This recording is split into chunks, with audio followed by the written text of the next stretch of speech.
What's up, disciplined investor? We got Benzinga CEO Jason Raznick here with us. The man, the myth, the legend, Tom Nash. Peter Schiff on the Power Hour with us live today. Interesting, different, unique, innovative companies. Mia, you are live with us on the Power Hour. What's up? Thank you so much for inviting me on. Jessica Billingsley, that is the CEO of Akerna, the best trade idea resource out there. Yo, what's up, everybody? Happy Friday. We made it. We're here. End of the week. Let's go. We're having some little bit of choppiness. But, hey, what is there to complain about when we got a Friday? We're having some fun. It's Power Hour time. What's up, guys? We're double fisting today. We got the double monsters are back. And we are ready to get flying. I'm going to start today off the way that I start every single day, which is the point of the show. We are doing this because we want this to be the best trade idea resource out there. That's what we're going for, guys. So if we're not bringing ideas, let us know. Call us out in the chat. Send us pissy emails. Because otherwise it's a waste of both of our times. And of course, ideas are not just coming from myself, not just coming from Jason, the guests we bring on, etc. But most importantly, out of Zinger Nation. That's all of you out there in the chat, hanging out with us today. So drop in, start throwing me tickers. What are you guys looking at today? We got a pretty jam-packed show, but we might have some time. Okay. All right. Preview of what we have coming up. So we did a couple options trades this week in the live portfolio. We did a covered call example with Visa. We did some put selling against Palantir. So we're going to look at both of those. I also have a shit ton of options that are expiring March 19th. That is today, according to my watch. So we'll look at some of those. Dan, favorite of the chat. I see him. He's hanging out. He's ready to go. He's going to be joining us in a minute here. Then throughout the day, we've got three other guests who are coming on. We've got a new sports betting startup. So it's sort of cool. They're doing a little bit of a different take on sports betting. We're going to have Apex Clearing. Super relevant SPAC deal. So it's ticker NSTB. That's the SPAC ticker. CEO of Apex Clearing. If you remember, that was like a hot name getting thrown around with all the GameStop madness and Robinhood. Just people trying to understand how does clearing work, what's up with all these new brokerages, etc. And of course, we're gonna have a couple new stocks to talk about. All right, let's take some questions out of the chat. This is a very important one. What brand of yellow pads do you use? My pages fall off, which I hate. So I do 100% of my shopping, 100% at 7-Eleven, groceries, anything that I need to survive, including my legal pads. So I guess 7-Eleven sells Caliber brand legal pads. Okay, there we go. Wow, and everybody's talking about DraftKings. All right, so we'll have to look at that one. All right, let's just run right into it. Dan's hanging out. We don't want to make him wait. Let's see if he's ready. You ready? You want to rip it? Moment. It's March Madness, baby. Let's go. All right. Who's your team? Here. Who's your team? Okay. My team is Auburn. We did a self-imposed ban this year for recruiting purposes. We were falsely, I don't think any of that really matters because, obviously none of that was true. But we did take the postseason ban this year. It's sad, but it's all right. Because they did us dirty. They saw what we did a couple years ago, taking it to the Final Four, and they saw how excited Charles Barkley was, and they didn't want it. But I think Gonzaga and Baylor, they've got good chances. And then I don't think Alabama has a good chance at all. I think, they don't even deserve to be there. So, all right. What about my team? You're a Michigan guy. Michigan guy. Okay. Number one seed, baby. Like one seed. And you know who else? I think Oklahoma State. What if Cade Cunningham pulls out his NBA moments right there? He's. I want him on OKC. I've got my Shai Gilgeous-Alexander jersey on. Kentucky's not in this year. It's all right. Not much SEC showing, but it'll be okay. I know you were talking about the market being choppy, and I saw the fluff PR by the Fed, but that was because everyone was taking money out to bet on college basketball, right? Yes. Well, then, did you see the bank news this morning? Yeah. No, I think what I they mean, that meant could be the was same thing. It could be related right. to the, sports Yeah, it's gambling. college basketball. Yeah, I mean, it'll come back in the market in about a week. Yeah, exactly. But all right. Do you have online gambling in your state? No, we in Alabama, we don't even have a lottery. We don't even have scratch off tickets. Oh, Jesus. All right, you're missing Yeah. out. No, it's a good thing. Dude, so all right, so yeah, this thing is so dangerous, okay? I have this Barstool app, right? We have it in Michigan now. You play blackjack by yourself. You play 4 hands at once at $5 a hand. You're the only person at the table. It's like the most dangerous thing possible. I mean, it goes so quickly. I seriously think that this is going to be problematic for society. Are you doing DD on that right now? It's not really. It should be. No, I thought you meant on the Barstool pen. I saw you were just like I figured you were just gambling on like sports apps and just like investing in whichever one's the most addictive. I mean, I should be if I'm wasting my time on it. Hey, man, that's how it started. It's like, all right, let's check out this product, and then it's like, oh, okay, I can be laying in bed for an hour and playing blackjack. Okay, either losing or making a bunch of money. Yeah. Hugh isn't here today. I've got him right behind me, right here. There he is. And he is swinging a lot of the guys are swinging a low float biotech just offered. I mean, if you want any research on it, let's hit it. Let's hit it. I have the Google Doc and I do know how to read. I'm one of Alabama's best readers. So it's BCTX. That's I'm not going to make it. So BCTX, yeah. Brain cells. Brain cells sounds cooler.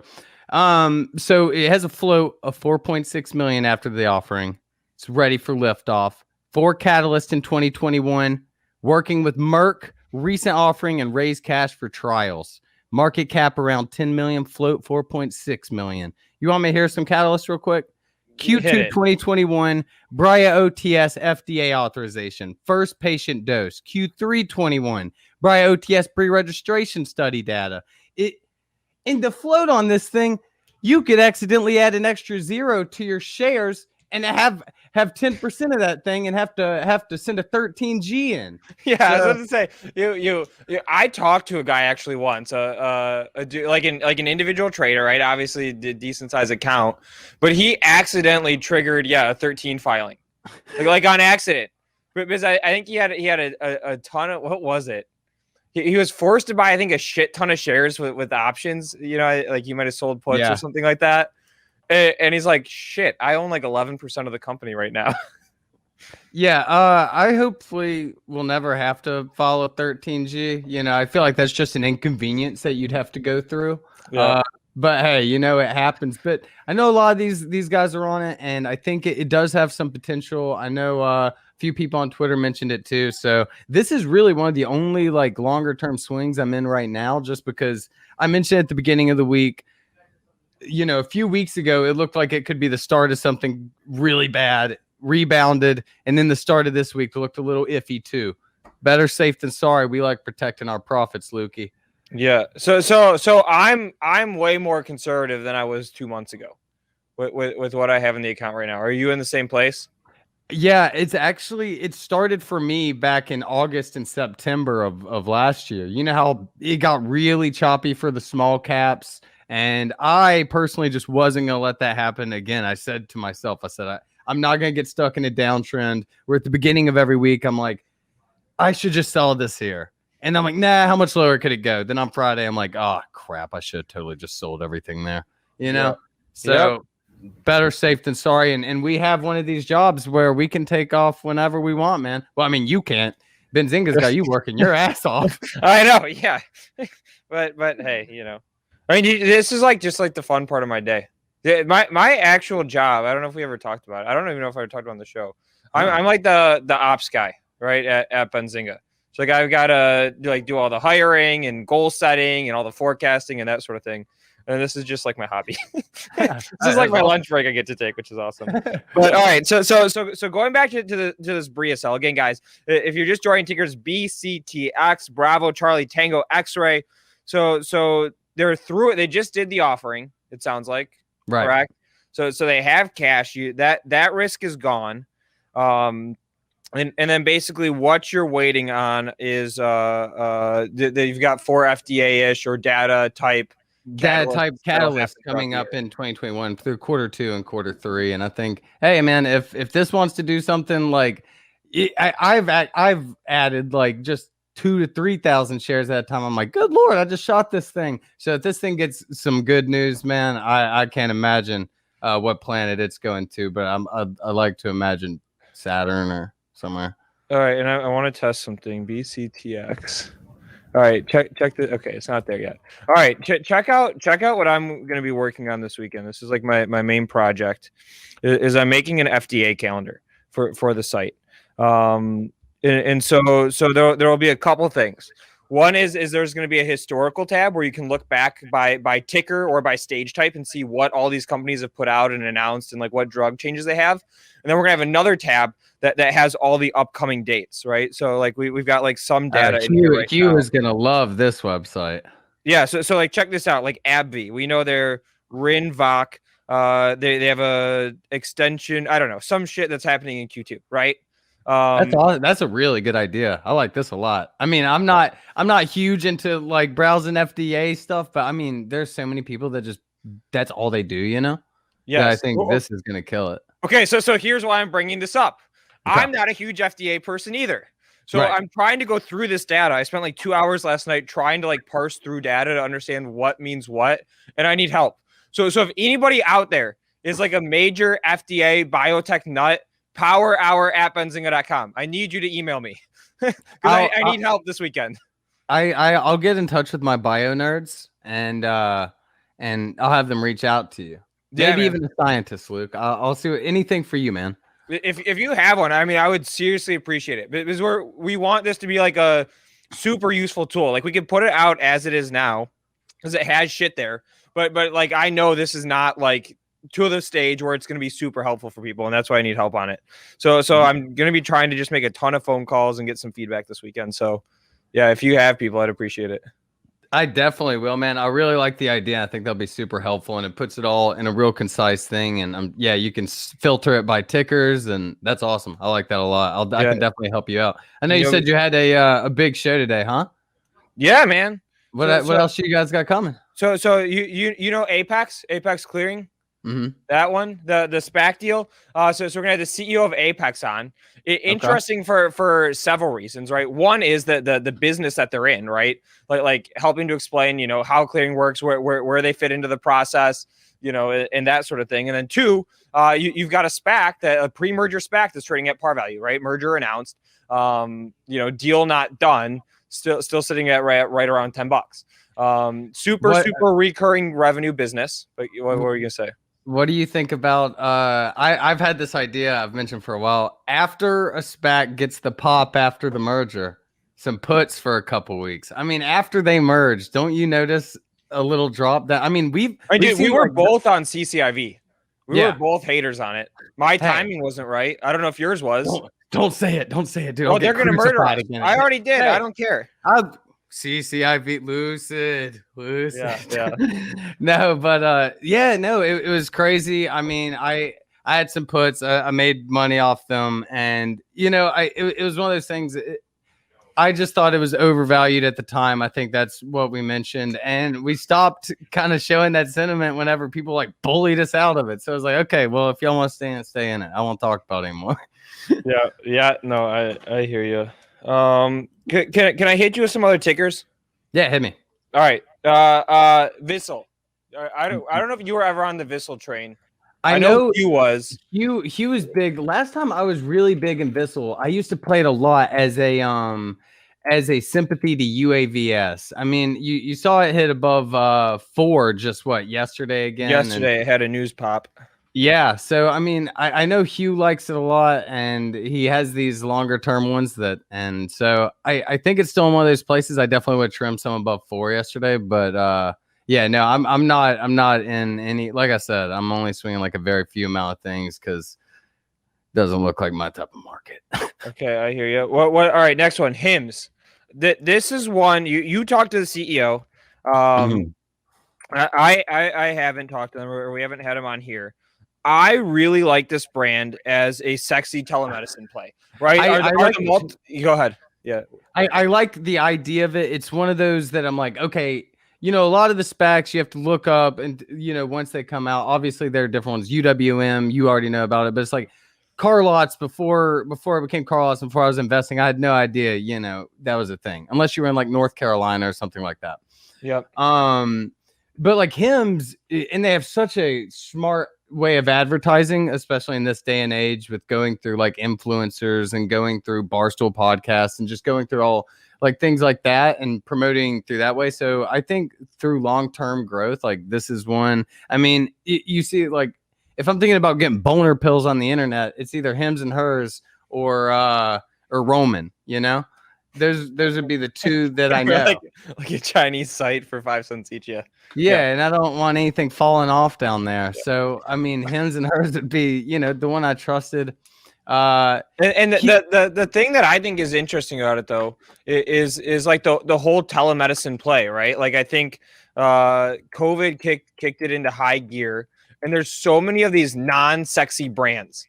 Like there's all these companies that are saying they're doing telemedicine and shit like that, but it's like, I don't know, the user experiences aren't sexy, the brand isn't sexy, and like Hims has a shot at being like a sexy, more encompassing telemedicine brand. Telemedicine is super, like if they make it cool like that. I've been to some of their websites and they'll make it cool, very like one thing on the screen, hello, welcome to your heart experience, some shit like that.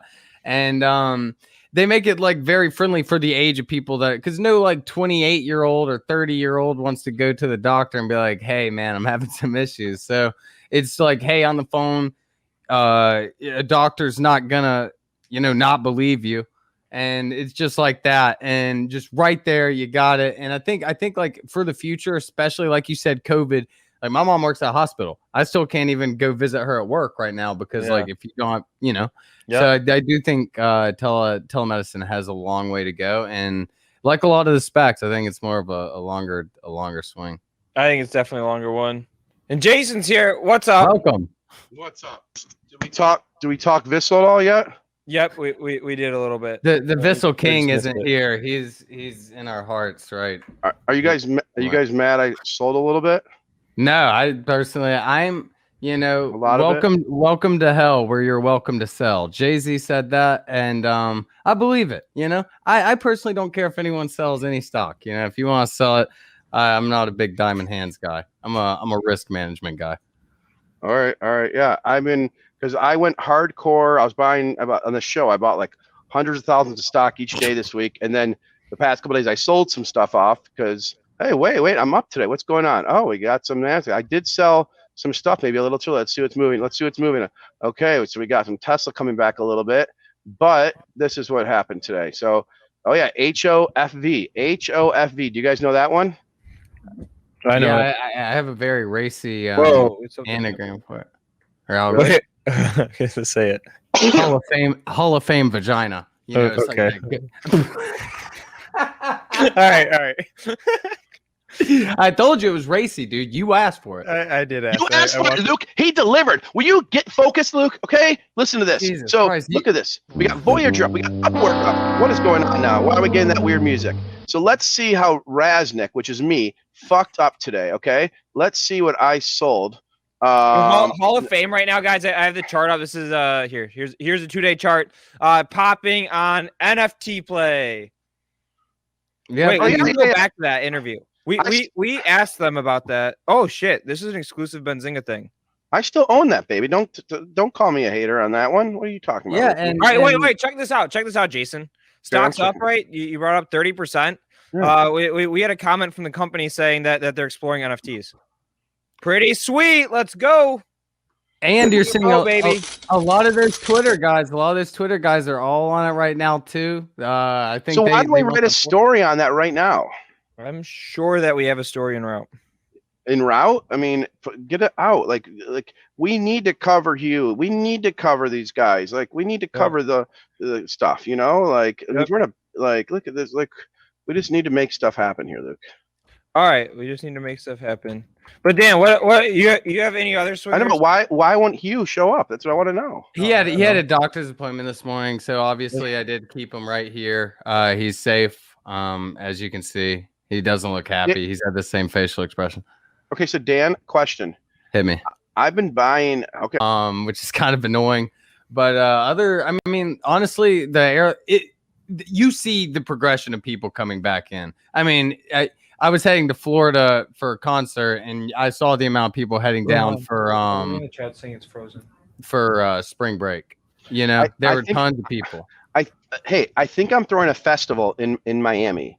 I'm gonna get the biggest guys that you could imagine. I got 2 big celebrities already committed, like big Dan time. and Hugh. Those are the Dan 2. and Hugh, right? No, I didn't get them committed yet. So I'm being honest. It's gonna be. Hugh might not show up again. I don't know. It's in September or October. I got 2 big celebrities committed. It's gonna have a finance tinge to it, like personal finance, but I want you guys committed to it, is what I'm saying. And, dude, I would love to. And it's gonna be like a festival. There's gonna be some training, but it's not one of those like. It's not Fire Festival. It's not Fire Festival. You never know, right? Much worse. It's like Fire Festival, but 80% shittier. Yeah.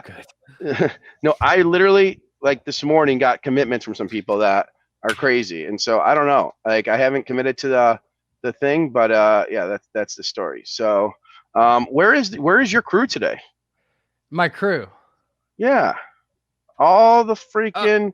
You mean last time I was here with like 7 people, right? But all the where are all like your podcast fans? Where are all of them? I don't see them going. I love him. I love Dan. I love him. Y'all just tweeted it right now. Usually y'all give me something to retweet, and I just got it right now. I was expecting a little more advertising from y'all, and I'm up here sitting like nothing. All right, so that's us. So that means Aaron Bride has lost his job, doesn't it?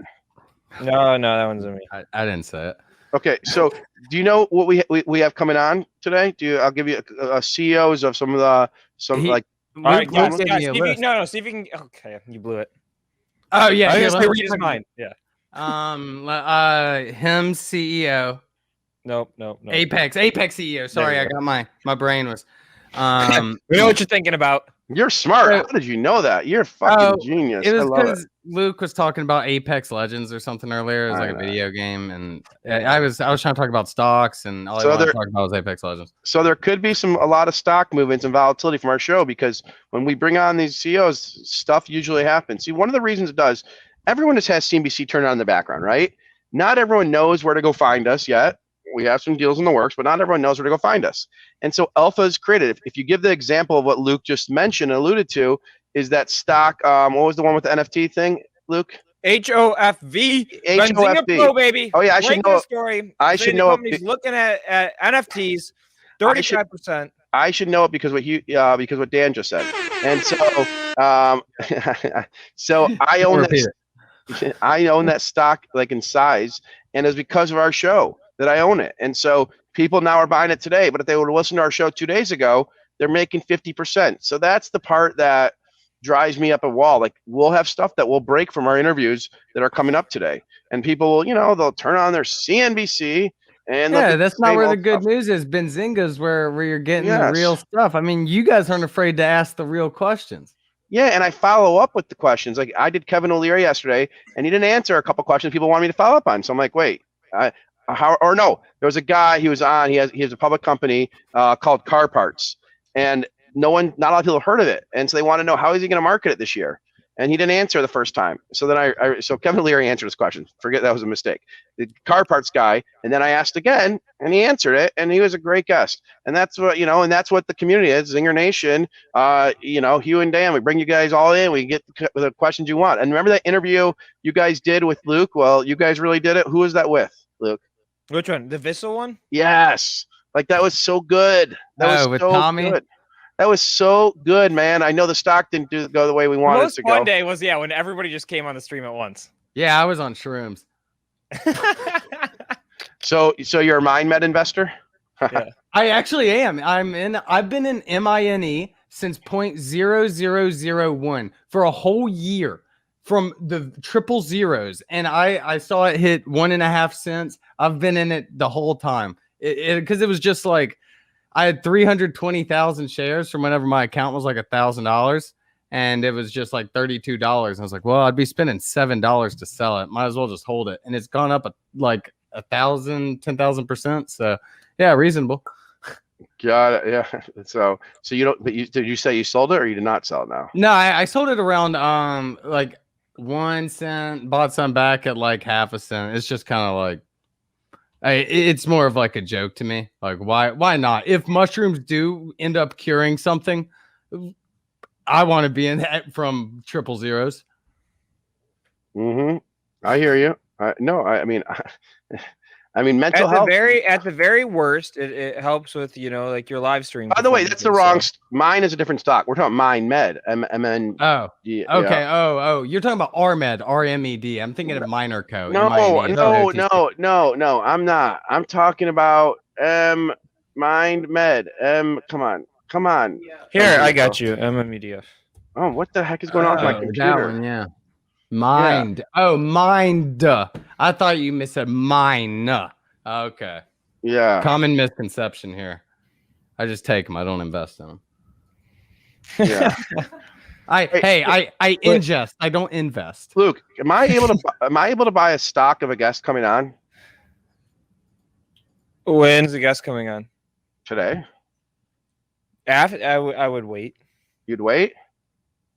Wait till you're off stream. If I publicly say I was buying the stock, okay, I won't buy it now. Yeah, I do it and see what happens. Well, they'll call and tell us if it was a problem, right? There's no fucking better way to find out. I mean, I'm literally saying I'm buying a stock, but I'm not. All right, maybe I won't. I won't buy it. You know what? I won't buy it. Okay, I'll tell you what I was gonna do, guys. I'll tell you what I was gonna do. I had an order right in, decent size order, because I'm like shocked that I don't own the stock right now, and I didn't realize I didn't. NSTB, which is the SPAC for Apex. Apex is the thing behind the thing, and that's what I love. So it's one of my kind of stocks. They power a lot of the trading for a lot of these brokerages and other stuff and a lot more. And I'm really angry I don't own it right now. And it's at 1014.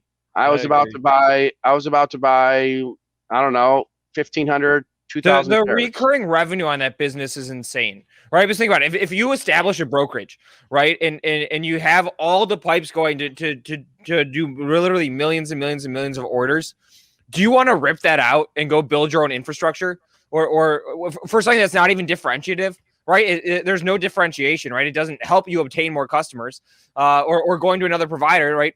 Total pain in the ass. That's why I think that business is so interesting. Is that revenue? It's like the stickiest revenue that anybody could have. Mm-hmm.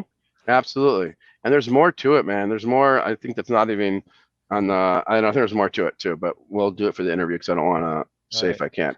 All right. So Dan. Okay. What? Go ahead. Oh, go ahead, Luke. I'll shut up. I'm sorry. I'll shut up. I apologize. Jesus. All right. No, I just want to ask Dan a couple more questions. Yeah, I'm done. Fine. He's here. I muted myself. I'm on mute. You can't hear me. Thank you. All right. Morning routine. What do you do when you get up? I always see that you're up early. You go to bed early, you get up early. What does that look like? Yeah, whenever I first get up, oh shit, Luke, you're killing me with these inappropriate questions. No, I'm a big proponent of waking and baking, man. I wake up. That's not what I thought you were gonna say. That is not.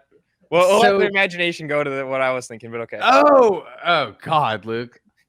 Save that for later. Okay, all right. You wake up. So the first thing, I click TD Ameritrade and I allow the facial recognition to fail twice because I'm like, and then it fails. I type in my password, NASCAR 69, and then I look at the stocks and I'm like, either it's like oh, or it's like and depending on the or is whenever I'm like decide if it's going to be a bowl or a GB kind of morning. And then you have to smoke, you have to get your mind right. And that doesn't have to be what you do.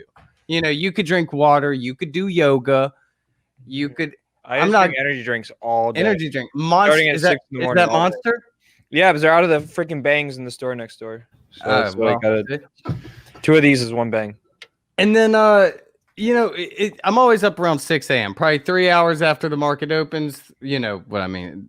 At 3 a.m., the pre-market. And yeah, man, I really just get at it. I walk a lot during the day around my house. I do a lot of mobile trading I'm talking literally around 9 to 10 miles a day in a circle around my house. Wow. So you're Yeah. really fit. Okay. No, I'm not really fit. No, I'm saying like I was gonna say you're like a really OCD. fidgety. Like you're moving. Yeah, moving around all day, just trading on my phone and just if I need to look up like a scanner, I'll just hit the computer. And I'm on my second lap around. I'll just stop at the computer. So then if you're doing or most things on mobile, like what is it that you're looking at? Like what tools are you using? What indicators, what scanners? I mean, what is that? I've always been the biggest gut feeling trader where I know support and resistance really well, and also I'm always talking to other people. I always have headphones in. I'm always it's kind of like a business where we're like, hey, what's this doing? What are we looking at here? Always ideas flowing of just like a core of like 7-8 people. And I think that's super important to have when you're trading, is to have like a community of people you can always be talking to, because one set of eyes isn't enough to cover all the shit that could possibly be going on. Yeah. Yeah. Okay. And then overnight, do you keep stuff overnight, or are you cleared out?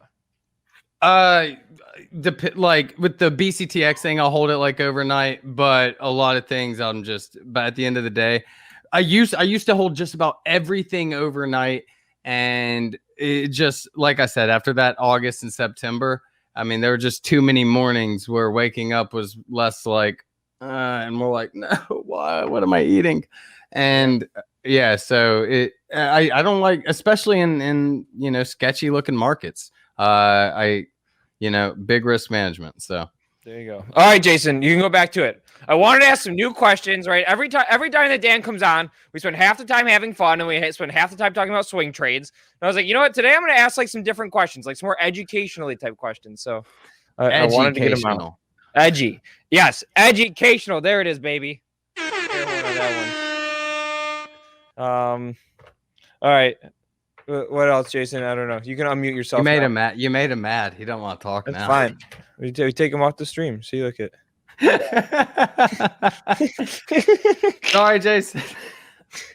That was good. That was good. I'll be honest.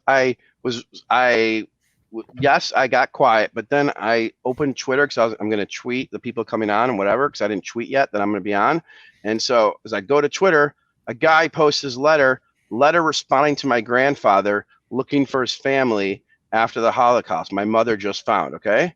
And so you guys like, Jason can't talk. I'm reading this letter. This is Ian Rosen's letter. Luke, look at this thing. Hold on. This is crazy. I've never seen anything like this in my whole life. Look at this, Luke.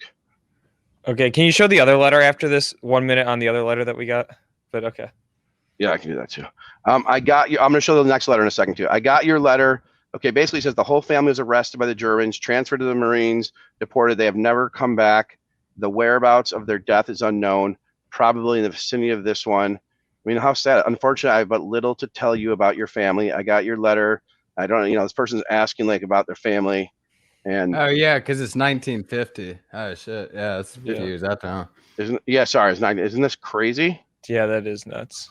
Okay, like that's what I was reading when I was trying to do a Twitter post, but then that screwed me up because I saw that letter. Okay, and then Luke, you want me to read this other letter? I the highlights. Okay, hold on, you guys. So you guys show how big it is. You guys want to see the kind of emails I get from people? Luke just wants you to read it because what it says about him. Okay, guys, this is an email I got from someone. It's 2 pages. Wow. That's some fan mail. Really? You think so? The thanks for your prompt response. I know you're a busy man. However, I can't help but receive your email as slightly dismissive. LOL. That said, please note I do not get offended and disregarded. I'm sure. Okay, I want to whatever. Okay, so he goes. While several of your staff seem to be outstanding gentlemen, I cannot say the same for all of them. Notwithstanding those examples, I caution you about bringing on too many new people too soon. Younger people do not have the natural work ethic like your generation, and as a result, tend to think a job will be like high school or low-level college classes. They expect a syllabus of duties to perform and expectations to meet.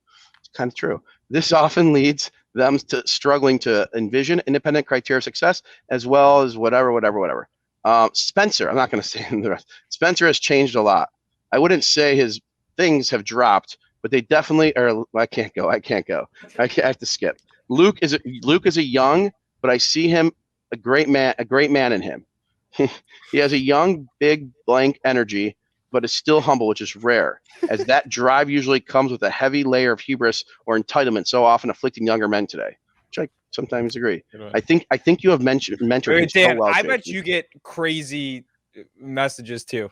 I get a lot, but like shit like that, it's like, yeah, young people don't like, they think they need a syllabus. I'm like, oh yeah, there's actually a guy that sent me a syllabus on like how to make a podcast and all this stuff too. So that was actually super helpful. It just came on like no return address, just how to make #1 podcast on a letter. And I was like, oh wow, that was so convenient. Just yeah, exactly. How to go up against the people from the previous generation and win in about 3 months. Well, the best part about this guy is he's applying for a job here, and he literally says, hold on, this is hold on. Okay. Honestly, none of the rest of the team even hits my radar, and I generally mute or close it altogether until they leave. It's hard for me to take any advice. Okay, I can't say it. And then wait, I gotta read the end. This is classic, guys. So again, it goes on. There's some classic paragraphs, but I don't want to read stuff that I think could be racist. And so there's a lot of that in there too. Yeah, there's a lot of racism. Oh, Jesus. There's a lot of race stuff in here. Yeah. When you got 2 pages to fill up, you know, I mean, it's a crazy. Like, how do you not accidentally include some racism in there? All right. Hold it. Yeah, it got my attention. Happy. Good point. I got to read this one paragraph, guys. This is the best. This guy wrote, I ended up with over 7 full front and back pages of notes. This is just a small taste. At some point, I have to get something for my effort. He has to get something for his effort. Like I asked him to do this work. You know what I mean? Okay. I'm gonna have to get something for my effort. But for now, here's a pile of ideas for free. Some of it is offensive, and I don't want to disenfranchise your employees. So I'm sending this only to you because I know you can handle it. Not so sure, Spencer. Wait, but why can you handle it? Just let me fit. I'm gonna read this whole paragraph. Not so sure Spencer takes criticism very well. LOL. He seems like a tender nugget. Okay, you're a no bullshit dude. So I know you can, and you have that Jew blood. So you're genetically used to pain. LOL. Do what you will with it all. Okay. Wow, that is extremely anti-Semitic. And he also said he's interested in the Benzinga ETF. Regardless, he has $50,000 to send over whenever we're ready. Wide-ranging email. And his phone number's on it. We should call him and do it. Like what's crazy is like that way of thinking is like in science books from like the 1850s. It's just crazy that dude's missed like the past 170 years of like updates we've gotten. And I haven't oh my God.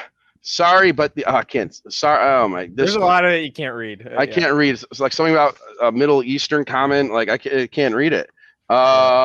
He says, think about making actual. Cut the crap. Less searching the site. You can produce new stuff, stick to requests. But in my opinion, ask viewers what they want less and give them what you think they should have or learn. Don't listen to your listeners. You know many professionals and experts.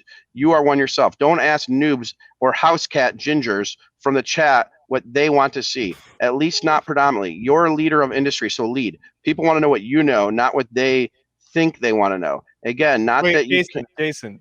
Yeah. We just got the best comment of the entire day, which is that we should call him live on the show before we log off today. We could. Again, not that I have his number here. Take note of what you want to learn about, but you need to lead the charge. Folks, this is what you need to know. And he said for me not to respond to people that talk shit. Just have it under the impression it's a one-on-one between Jason and him on, hey man, what can we do to improve before you get here? Because like when you get here, I want everything perfect for you so you can like be up and running with the right crew. I don't want. So here's my response to him. Man, I wish I could spend the time reading this, but I can't right now. Sorry. I'll take this. Wait. No need to lecture and talk about being dismissive because I was trying. Okay. I get it. This is not the place. Wait. So I said something. Oh yeah. I'll print this out and take this reading when I go on a long vacation. I'll read it then. And then when I read some of it, then I wrote back, hey, I haven't really gotten too much of it, but I forwarded it to the team so everyone can review it. Yeah. All right, and Dan, we'll let you go in a minute here. But we did get a huge check-in. Bringing up he's a smart guy. Bringing up a good point. So he said we had the HOFV, right? Where we called and we got that NFT comment. It said genius is another one for us to call in and check on. So news desk, if you're listening, the interesting ticker. So why don't we get the genius? They have a ton of Stan Lee stuff. Let's get the genius CEO on right now. All right, producer AB, hit it. We have an hour. You have an hour. All right, boys. All right, man. Dan, Take care. You want to go on vacation together next week? Where are we going? Next week? Yeah. I just have to plan my trip to your festival in Miami. That's right. And you got to, and you know you're guy. I got to do it all day. And you know you're performing, right? I mean, I would have it no other way. Like no, Luke, but I have no idea how you manage this guy. This guy's got to be a ruckus for a boss. Dan, you're performing a rap. Like we're doing a whole rap thing. We're gonna do. Okay, all right. Yeah. I'm ready for whatever you need: singing, dancing, acting, flying, anything. All right. Do you know what you're coming in on, by the way? Well, I'm an amateur magician, so I'm sure I could just. Nope. I already have like 2 of these things booked. You'll take one of them. I have 2 guys going on this with professional parachute. You're coming down on a parachute. Oh, okay. From a drone. How much money has he got, Luke? Not enough for that. All right, guys. Bye. Thanks, Dan. We love you. Guys, listen to their podcast, best podcast in the industry. Penny's Golden Raw, Sunday. Sunday, out, baby. We love you. Sunday and Wednesday. Get it, boys. See y'all. Thanks, man. Peace. Okay, I kept them on too long. But you got a guest now, Luke. Yep, we got. All right. Do you know what to do? If you're just joining us, guys, jam-packed day, giving you a little sneak peek. We've got 2 options trades in the live account, the live interactive brokers account. We show it off every single day. You get to see all the stocks that we own. We buy, sell them on the show. We got 2 options trades we're going to check in on. We've got 4 options that are expiring today, so we're going to go through those. New stock pick. We're going to have the Apex Clearing. That's a SPAC deal. CEO joining us. And we're going to talk sports betting and maybe Genius Brands all in the next 60 minutes. Stay tuned. It's go time. This is the Power Hour, baby. That's how we do it. All right. Yes, absolutely. And guys, I share a lot, right? And so a letter, I'm going to share. I didn't read the stuff that I shouldn't like. None of it was nice, but there were some parts I just couldn't read. And I just think people should take more time when they're writing stuff, especially when you put stuff in writing and you say people's names. It's not good. It's just advice. So it is what it is. And that's it. I don't know. Yeah. And what? I just say, I try to whenever I'm getting, I don't know, worked up, I try to think like enjoy this moment. Like, even if I'm having a shitty moment, I had some shitty moments yesterday. Just like, all right, how do we do this? How do we stay positive in a world that has so much negativity? Luke, I just read that letter from a Holocaust survivor, from 1950 about the family. And so I just was literally thinking that when you guys are trying to talk to me, I was literally thinking, how fucking lucky is every single person right here, right now, that we don't have to deal with that. Like, we aren't, how lucky is every single person that has the ability to listen to us in freedom. And could you imagine, my kids, Riley, Josh, Ari, Riley gets in one train, Josh gets in the other train, and that they're taken away. People take for granted so much of this stuff. Including myself. I get angry because I made this mistake, did this thing, and whatever. We are such a lucky society that when I get letters like this, I just think of privilege, and I think of you're not appreciating what is there for you, and about giving back and empowering others. And it's just we are so lucky. And if you waste those days and hours ripping on other people, it's so easy to rip on people. It's hard to help other people sometimes. You have to think of ways to be beneficial to others, to empower others, to change, and all that stuff. And how lucky are we? So yeah, you're right, Luke. I get frustrated a lot, especially when, the sound doesn't work and I want to go over there and put a sledgehammer on producer Rohan. But think about it. We're alive and we're not dealing with that stuff. So it's when I went to Dachau a couple years ago, there were 2 Jacobis on the board that had died there. And it's gave me chills for like a week to think about the differences in time, you know? Yeah, your audio just changed a lot and it was way better. But just so you know, Okay. but it's just so we're so fucking lucky, and people just hate and bring down people all day, all the time. I mean, one comment that got to me yesterday, and it really got to me. I don't know if the guy was messing with me. I asked Kevin O'Leary, what does he do when he wakes up? Okay. And 12 different people asked me different variations of that. The guy wrote in the comments that I asked that because we want to write an article about, you know, what he does when he wakes up. And it's like viral type thing. What does a billionaire do when he wakes up? Right. And literally, that's actually a great idea. You know what? Hey, if someone's listening to this, Aaron Bree, write an article about that. But like, it never was in my thinking. I actually want to know. I want to be motivated like Kevin O'Leary. Like he's thankful for life and he's motivated and he does things.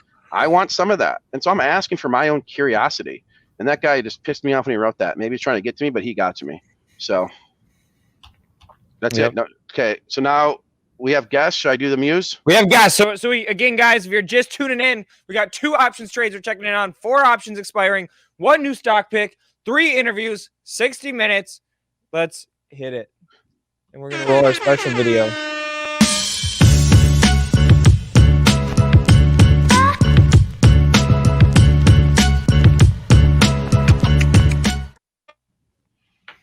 What's up, right. Joey? I thought we were dancing, but I guess it's just me. Okay. Yeah, It's a nice song. You guys, Luke and Aaron Bree do this dance behind the scenes when the music goes on, and I wish you guys can see that, and I'm working on that. There's going to be an office cam. You're going to be able to choose the live feed or the office cam, so you can see us. You can see, not that you'd want to see me all day, but I'm going to have a camera to my left side, so if you want to talk to me, you can see, and it's going to be live all day. If you like that idea, press 1. If you don't like it, press 2. All right, now we're going to move on to Joey Levy, SimpleBet.io. How are you, my man? Good. Thanks for having me on, guys. Thank you. I'm sorry for the diatribe and stuff before you came on. I know we were a little You weren't behind. trying to bring it down on a Friday, but it was important. Yeah, no, all good. All good, guys. Okay. So tell us about SimpleBet. I know a lot about it, but some people don't know about it. So tell me about it. Yeah, sure. I think most people probably don't know about it at this point. We we launched our first product with FanDuel for the NFL season. So we're relatively new. We've been building this in stealth for the last 3 years. And at a high level, what SimpleBet is I think it's safe to say at this point, the leading technology supplier for micro betting products on US sports. So what micro betting means is we enable users to bet on the moments within sporting events with continuity and a good user experience for the first time. So pretty much the sports betting industry today, you have pre-match betting, you have in-play betting, and most of these betting markets are resulted at the end of the game. So you're betting on like, will the Bucks beat the Chiefs in the Super Bowl? You take that money line bet before the game. You could place that bet in the second quarter. But you still have to wait until the end of the game for that betting market to be resulted. So micro betting enables users to bet on, for example, will the next play be a pass or a run? Will it be a first down or not? For baseball, will the next pitch be a ball striker in play? Will the next at bat be a home run or not? So really the key innovation here is driving instant gratification to the sports betting user experience. So it's like really quick, and like you've got to be quick then. Like if you're going on pitch by pitch, right? Like you're getting resolutions right away. Yeah, no, exactly. I mean, this was really difficult technology to develop. We use machine learning to come up with true probabilities that inform what the odds need to be on each of the market selections. But the even more difficult problem was automating all the market mechanics. So all the betting markets are automatically created, suspended, repriced, and resulted entirely automatically based on the low latency data feed. We do this within about a second of the real life event occurring. So yeah, it's really quick. And you know, part of the thesis here is that consumers have increasingly low attention spans, right? Like, you know, a 2-minute YouTube video is too long for, you know, Gen Z, for example. They're looking for like a 10-second TikTok. So that's sort of the consumer behavior that we think this product really caters to. Yeah, I mean, it sounds amazing, and so I guess from the user standpoint, like what are some of the things that you think are going to be most popular for them to bet on? Like, is it like the ball or strike, or are there other events that are, it's like, okay, this is going to be the thing? Yeah, I mean, I think so. We have the way we try to define it is we have like core micros, which, they're a little bit longer time frames. So think of like, at bats for baseball, drives for football. You still deal with a little bit of broadcast latency. For example, when, if you're watching like traditional cable, it's 7 to 10 seconds behind the real life event. YouTube TV and things like that, they're oftentimes, even there's even more latency there. And 5G technology and other things that companies like Verizon are working on will ultimately solve broadcast latency. But in the meantime, betting on like, will the next plate appearance be a home run or not, I think is going to be pretty popular. Once latency gets solved, then it'll be easier to bet on things like, will the next pitch be a ball or a strike, or will the next play be a pass or a run? So, Luke, let me play a little clip from their site. But the number of yards on the next play. All right, now the Giants' turn to try and answer it. Here's Saquon Barkley, and he's off to the races. The 30, the 20, Saquon for 6. How many yards will the quarterback's next pass go for? Back the deep threat and go 26 plus. Rodgers to throw it, has all day, and wide open. He's got it. It's Devontae. Or back the defense. Bet less than 1 yard on the running back's next carry. It's Cook again. And Cook turns the corner to midfield. Which player gets the next reception? All right, you guys get the picture. I hate Aaron Rodgers. What? I'm trying to stop it. Hold on. All right, stop. I know we just did a positivity thing, but I gotta What'd you get that say? out there. I said I hate Aaron Rodgers. I know we just did like a whole positivity thing, but I okay. Just had to get it out of the system. Now we're moving on. Right. And so Joey is and you guys are sort of like the thing behind the thing play, correct? Like the technology behind, because it's not that users are going to have or will they have a SimpleBet branded platform, or is it that your technology is being integrated into other people's products? Yeah, it's the latter. So we're not currently planning on launching a SimpleBet direct-to-consumer app. We deliberately set this up as a B2B company, wanted to focus 100% of our capital and our time and focus on just product development and product innovation, which, we think is something that's really missing in this industry right now. Like FanDuel, DraftKings, they're definitely doing a better job with this. DraftKings bought SB Tech. FanDuel is part of Paddy Power and has the benefit of leveraging a lot of the products that are part of that network. But they're still predominantly focused on like state expansion, customer acquisition, large scale M&A. There are not a lot of companies out there that are investing tens of millions of dollars into product and technology like SimpleBet is. Yeah, absolutely. And I mean, that's sort of similar to our business too. I'm sure you don't know, and I bet a lot of our audience doesn't know either. But Benzinga was started, and until very recently, like within the past 3 years, is when we really got going on like our direct to consumer side of the business. But the core of our business is being a news and data provider for brokerages, primarily trading platforms as well, but primarily for brokerages, right? So our feeds are in TD Ameritrade, E-Trade, Fidelity, Interactive Brokers, Robinhood. I mean, we could go down the list and name them, right? But yeah, the we love that thing behind the thing type business. The revenue is super sticky and recurring. I mean, you get access to so many users at once. So yeah, it's definitely interesting. Yeah, no, it's a good approach. I mean, it enables us to stay focused on just building these products. We don't have to spend a ton of money on customer acquisition. Yeah, I mean, we think we're making a big bet, obviously, that micro betting is going to be a big part of the sports betting TAM, right?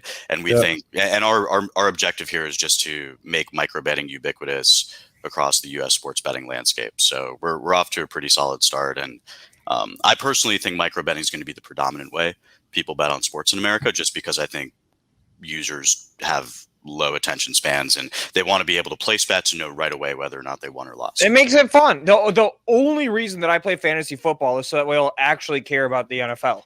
You know what I mean? Like I need something to get me into it. So I'm all about it. And let me ask you one more question.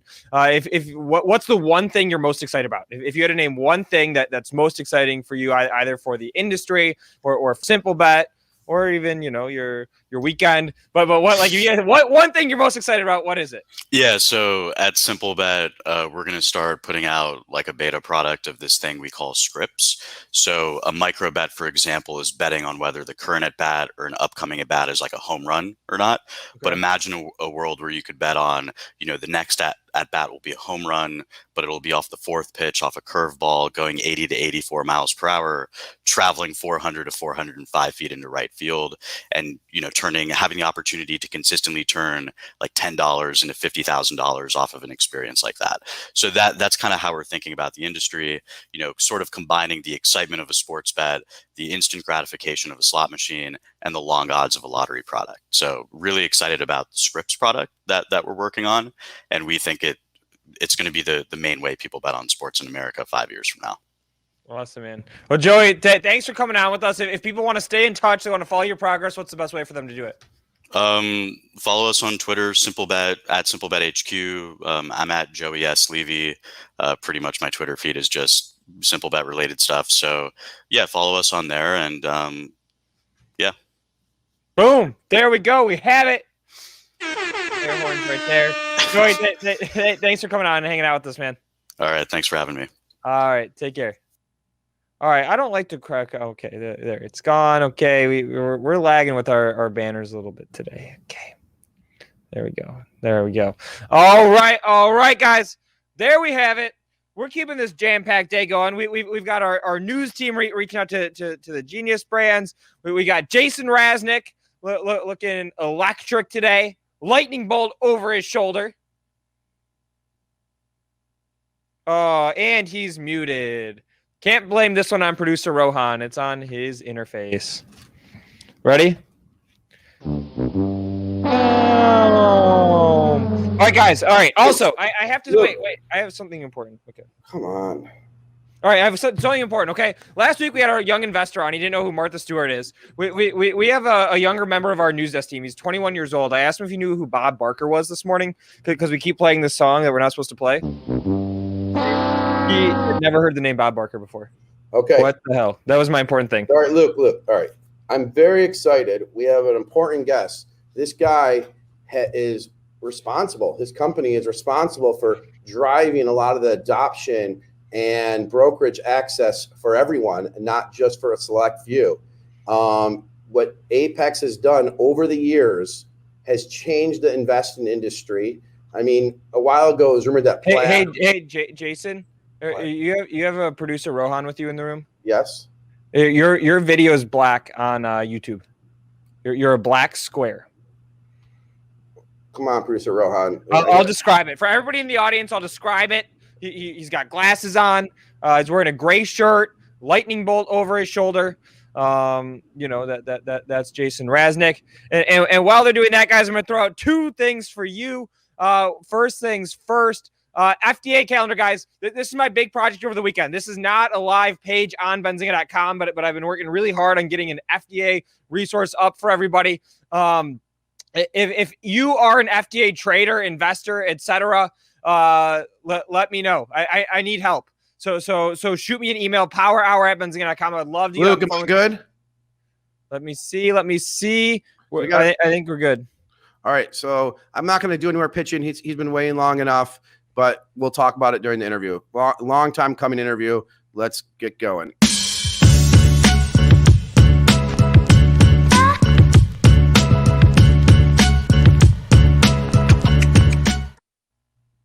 What is up? We're here. Luke, you went away. Bill, there you are. How are you? Good to see you. Good to see you too. I don't even know if I still met you in person yet, but this is a camera away, I guess. Right? Well, it's good to see you. We talk a lot. We do. You do. How have you been? I've been great. Great. Thanks for having me on. That's great. And what I was describing was, which people don't know, you've helped bring access to investing to millions of people. And what I was bringing the analogy was, there's a company called Plaid, which allows for account integration that you can do for logins. You guys have enabled the hard part of trading into a lot of platforms to open up investing for millions of people. And it's the greatest thing, because people just used to leave their money in their checking account. And now there's different ways for yield. It doesn't mean you have to always go buy a Tesla. You can go buy dividend yielding companies. You can go buy, all that kind of stuff. And a lot of this, you guys, yes, there were other companies like you, but you guys were the forerunner in being innovative. And could we start with a little brief history of Apex from how you see it, Bill? Yeah, sure. Thank you. So I think one of the things, first, the proof point on this is 30 million accounts, since our inception that we've opened over the course of almost 9 years. And I think the thing I'm most proud of, to your point, is we're democratizing investing. We're providing the ability for people that, frankly, never had the ability to invest to start investing in their future. And that's really important, obviously, right? These are people that, frankly, were cast aside or not given the ability to invest because, quote unquote, they didn't have enough money. And so a little bit of the history of Apex, we founded back in 2012.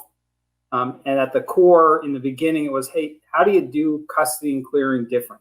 How do you provide a platform for those that are trying to disrupt, those that are trying to innovate our industry? So I'll go back to the godfathers, godmothers of our industry, the likes of the Wealthfronts, the Motifs, the Betterments, right? The Robin Hoods you mentioned, folks like that really kind of started this movement that lowered the barriers to entry. And for us, right, as Apex Clearing, think of us as sort of the fintech of fintechs, right? Our job is to allow for others, right? Today, it's the SoFis and the Stashes and the Goldman Sachs Marcuses, the Weebles, to sit on top of us, right? For them to focus on the end customer, the end investor experience, and for us to do all the things behind the scenes, right? And it, because you and I have swapped lots of stories over the years. You know what we do from account opening, obviously through the trading. All that stuff happens. And what we try and do to the extent possible is make it all as real time, as seamless as possible. Yep. And was that always the vision of when this, was this a result of mergers back in the day in 2008? How did Apex come to being, I guess? Yeah. So we're owned by a company called Peak Six. Peak Six is a investment company out of Chicago, amazing founders, Jenny Just, Matt Holsizer, and a little bit of the history. They founded a company called Options House, and Options House cleared through Penson Financial. If you remember that name, public company back in the day.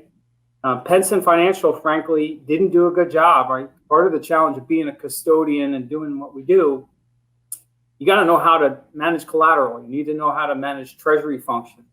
You need to make sure that you follow all the incredibly complicated rules in our industry. Penson ran into major issues, and Peak Six stepped in, bought the assets of Penson. That's what formed Apex back in 2012. And at the time, you had this options house, and it was trying to disrupt mainly the options trading direct to consumer. And the premise was, hey, if anyone looks like Options House, if anyone's trying to do something really disruptive and do something that's going to help the end customer, the end investor, access the markets in a seamless, smarter way, let's give them the ability to do so. Right, so that was back to the Wealthfronts and the Betterments and the Robin Hoods, folks like that. And we've just stayed true to our mission, right, which is to help end investors access the markets, provide that through our customers, which are these B2B players, do things that frankly others won't. Yep, absolutely. And so your company has grown and empowered a lot of investing.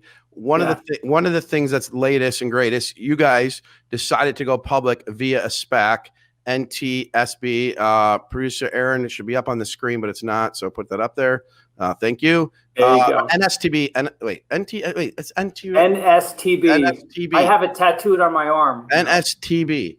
Okay, so two questions. Okay, I have to get tattooed on our screen. So the two questions are: how did you choose this one? Because there's a lot of different SPACs you can marry to, and why did you decide now the SPAC route?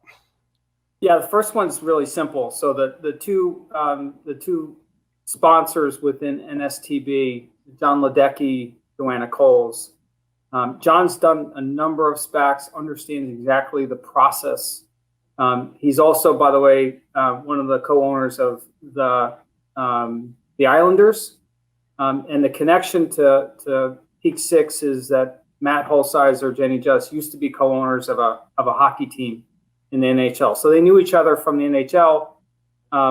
So it wasn't just that you wanted good hockey tickets. Okay. The Islanders are playing well, so I hope to get to some games at some point. But look, it really was about, we're in the financial industry. We understand kind of how things work. And what we wanted was, the management team of the SPAC that was going to kind of provide an efficient way for us to get to IPO, right? That's sort of who we are as a company. We wanted some professionals who understood the SPAC landscape and could get us as quickly and efficiently and smartly and obviously compliant wise from start to finish as fast as possible. And John and Joanna have been amazing partners. Joanna is actually going to be joining the board of Apex once we IPO. Very nice. Okay, got it. And so a lot of that makes sense. So the next question is like on the you guys going public. Like your company enables so many firms, and there's so many more firms you can enable. The growth has been crazy. One of the questions in the chat would be like, okay, Bill, do you worry about companies self-clearing like Robinhood? And I know you've probably been asked that, but I think when people hear from your it'll be helpful for the investor to hear. Yeah, look, so the short answer is I'm not, right? If we do our job well, there's no reason for folks to go self-clearing. And I said before, there's a perfect marriage, right? So our clients can focus on the end customer experience, right? Eyeballs and creating this amazing experience for people to manage their money, not just invest, right? So you think about somebody like Stash, right? Brandon Craig and what he's doing there, or the folks at Public, but they're trying to create a sort of a platform for an end customer to manage their money. And that's amazing. It's amazing the barriers that they've lowered in terms of giving people access to markets, giving people banking products. And so their focus is on continuing to sort of provide a great experience for the end customer. Our job is to do all the stuff behind the scenes, make sure all the rules and regulations are done correctly, and do it in a hyper efficient way, right? And so our interests are 100% aligned in terms of what our job is and what their job is. That's part one. Part two is, I think we saw it play out over the last, whatever it is now, it's 13 months, with the likes of Robinhood and some others. What we do is incredibly hard, right? And I think it, Jason, you understand the industry. And if Vlad was sitting here and, he's a good friend and a partner of mine for many years, what he would tell you is, first of all, Robinhood wouldn't be in existence if it weren't for Apex from the beginning. And then the second thing he would say is, right, if he was honest, is what we do is friggin' hard. It's really hard to do this. It's easy to do the technology, but the combination of the technology and sort of understanding how the rules and regulations work. And, I said before, you talk about collateral management and treasury and all the sort of things that happen behind the scenes. Marry that with the ability to open an account in 5 seconds or less with no paperwork. That is the superpower of Apex. Yep. Right. And for folks to try and replicate that just doesn't make any sense. Yeah, and I know, Vlad, I know Robinhood wouldn't be where even close is without you guys, and you guys have been an amazing partner to them. And I see we have this hard stop, but there's one question I have to ask. I wish we would have started earlier, but okay. Walmart is exploring becoming a bank fintech, right? Yeah. What type of services do you offer a company like Walmart? Yeah, look, I think this is going to be a lot of fun for us, right? Go back to our mission around democratizing investing, around providing the ability for people to invest. Walmart has hundreds of millions of customers. What Apex provides to Walmart is a turnkey solution. So they don't have to worry about the brokerage. They don't have to worry about the regulations. What they need to do is focus on the end customer right? Provide the ability if someone walks into their store and wants to buy a 40-inch screen TV, give them the ability to also invest in their future. And our job is to effectively make that come to life. So Walmart will control the client experience and all that stuff. Think the Oz, right? The sort of man or woman behind the curtain. All that stuff that happens behind the scenes to make that come to life. That's what Apex does. Got it. I mean, exactly. And they should be contacting you. Do we have time for one more question or no? Because I said sure. one. Yeah, sure. Okay. A question they keep asking me in this chat is fractional shares. Will they do both limit and market orders? We do that today. Yeah. So we were one of the pioneers that started fractional shares. We've been doing it now for 2.5 years. So it's kind of, it's funny. I read about that and I think, I saw Schwab said that they're going to offer fractional shares. Like, that's old news. That's 2018. And would Apex be prepared to offer instant settlement or change to T+1 for settlement? Yeah. So the short answer is yes. And what I would tell you is I look at this, I'm pushing, right, for the folks out there, continue to push on this because I think the industry needs that change. Is it blockchain? It's obviously a great opportunity for Apex because we're ready for it. But think about today. You buy a stock today, Jason, that thing settles on Tuesday. It's like crazy. Like when you think about everything else in your life, T+2, right? Because the weekend doesn't count in terms of settlement days. So you don't have to settle that trade until Tuesday, which, everything else in our lives is real time. Why isn't this industry? Which again is going to play right to kind of our strength as a company. Yeah, and you're the thing behind the thing, and I just put it on the thing. Like this is a whole thing that you are, because I do a whole thing like Twilio. I do a whole series. They all follow my thing behind the thing trades. HubSpot. I always buy the thing behind the thing. That's how I've invested my whole life. And people say, why don't you buy the front? Because I believe in the thing behind the thing. Because there's so many things you can do. Insurance, right? You're not. I mean, I don't know if you're. There's a lot of things that Apex is able to do, and I don't think everyone understands the Apex story, because sometimes when you're the thing behind the thing, it takes longer. Twilio was founded by my friend from grew up with him. The stock didn't move for years, and then it's crazy because your company makes a lot of this stuff. Will you ever be using crypto to do this T+1 settlement, or you don't need to use blockchain? Well, look, we offer crypto today, and the way we think about it, Jason, is cryptocurrency is just another asset class.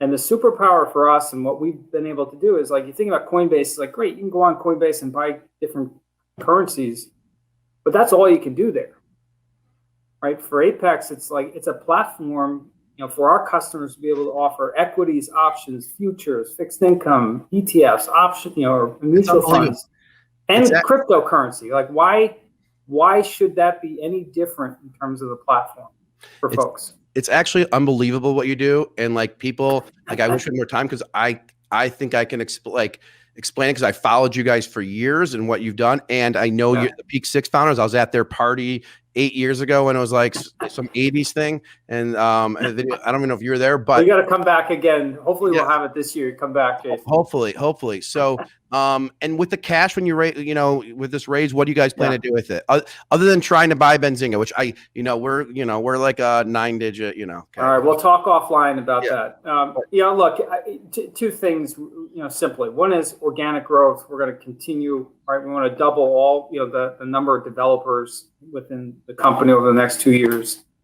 And then from an inorganic standpoint, again, stick to this platform that I said before, the man or woman behind the curtain is to continue to add pieces to the puzzle behind the scenes in terms of supporting our customers, right? And there's a number of things that today we outsource. Those things we think we're going to insource. We have NDAs with a whole bunch of companies that I think are good targets for us and are going to be sort of supporting exactly where we've been and continue to kind of drive the future. Okay.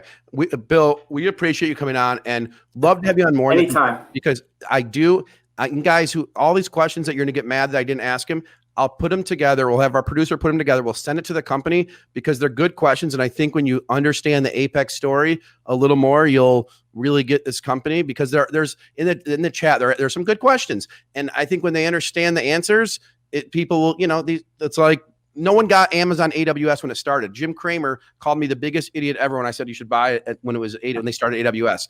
And then I believed him. I was 23 years old. I didn't know. Anyways, and this is like the thing behind the thing. Sometimes people don't understand it. So, but guys, Apex is powering. You mentioned like 15, like Stash, Wealthfront, all these companies, Marcus, all these companies are doing trades because of you, right? That's it. That's it, guys. And it's going public, and it's a SPAC, NSTB. Bill Capuzzi. NSTB. Yep. Thank you for coming on. Let's see each other soon, buddy. And have a great weekend. Okay. All right, pal. Thanks for having me on. Good to see you. Yep. Thank you very much. Talk to you later. All right. Be good. Yep. You too. Bye.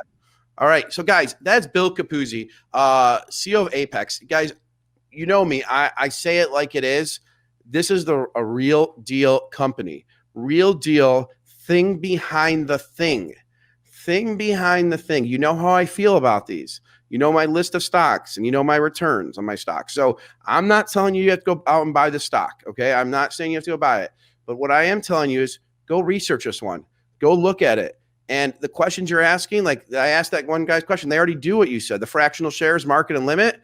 I guess I kind of wasted that question on that, but they already do that. So, and I know you guys asked other questions. Are they on the block, or they do this, the T+1, and just all those other questions that I didn't get to? Aaron Bree, please put those questions in a document and send them over to Apex, and then we'll get the answers, and on Monday we'll update you, or Tuesday or Wednesday. But what Apex does is powers a lot of platforms to conduct trading and many more. And I mean, for example, guys, if Benzinga wanted to start trading, so we have Benzinga Pro where there's, thousands of people using Benzinga Pro out throughout the day. If we wanted to start a brokerage and start trading, there's a high likelihood that we would, once we get our approvals, we'd go through Apex. Apex would enable us. They enabled Robinhood, and they had a win-win relationship at Robinhood.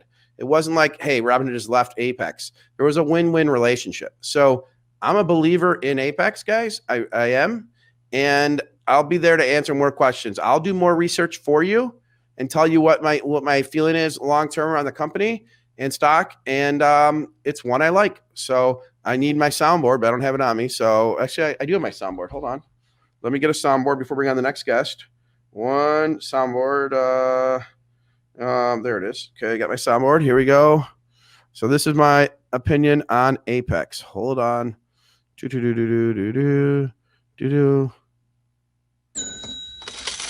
Like a king. All right. So that was that. And then we have another guest coming on right now. 1 second. And so here we go. This is another good, exciting company. Rover, NEBC. We're going to talk about it. You're going to learn about another exciting SPAC. And let's get me to shut up and get him on in 1 second.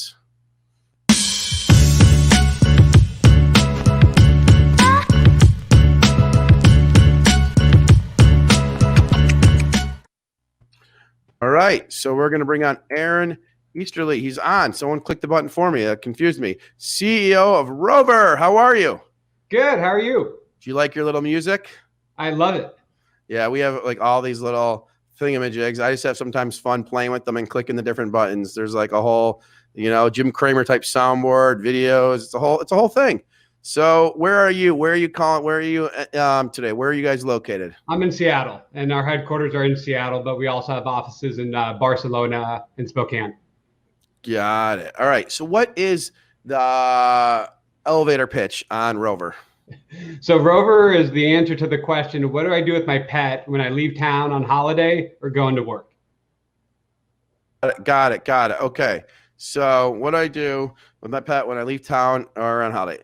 So, but I think people use Rover to book dog walkers, right? I mean, that's the main activity. Actually, dog walking is a minority of our business. We're the largest dog walking network in the U.S., but majority of our business is in overnight care. So when people go on vacation. So you have overnight care like at places or people's houses? How does it work? Yeah, think of it as Airbnb for dogs and cats. So instead of taking your dog to a commercial boarding facility, you can find an animal lover in your neighborhood that will care for your dog like you want them to while you're gone. Typically, it's affordable and it's more human attention and in-home environment. The pets feel less stress. It's the preferred method of caring for our animals for most pet owners. Got it. Okay. And so, is there ever like a fear that when you take your pet to one of these places, then the next time they won't go through Rover? Yeah, we have very strong repeat usage, but that was something we thought about from day one. The first thing we did was build a value proposition that goes beyond just finding someone. The Rover guarantee acts as a financial backstop if anything were to happen to the dog. It covers sitter for liability. We also have 24/7 emergency support. The tools that we use help with payments and calendaring. Care instructions are kept track of. So the vast majority of our providers use Rover to manage their entire business. It's not just about finding people. Additionally, we use data science to make sure that we're sending business to people that are loyal and very high quality. Got it. Okay. And how long has Rover been around for? About 9.5 years. We launched in 2012. 2012. And did you guys buy anyone? So we've done some small acquisitions over time. There was a company called Dog Vacay out of LA that we acquired, and a European company called Dog Buddy that we acquired as well. Okay. And so, like, what is next? Like, is it just let more people know about the story that you're trusted? Like, what is it? Because we got a dog. We got a dog 6 months ago, and my wife, I don't know if she knows about it or not, but what are like some of the things to get excited about? Sure. So we've been a fast growing company from day one. From 2014 to 2019, we grew at a compounded annual growth rate of 94%. With the pandemic, people traveled less, but one of the other dynamics about the pandemic is the growth rate in animal adoption from households actually quadrupled. And so you gained a dog in the last 6 months is not an uncommon story. The pandemic puppy is a real thing. So for us, all those new pet owners figuring out what to do when they leave their house again and the travel industry rebounds is a huge opportunity for us. We were very conservative during the pandemic, and normalizing our business and growing again is what there is to do. Got it. Okay. And so you're with the SPAC now, NEBC. How did you choose that team? Were you looking at the process for a while, and just like how'd that come about? Sure. So we looked at all the options. We thought that with our business, we had this interesting combination of some short-term friction caused by COVID, but COVID actually accelerated our long-term opportunity.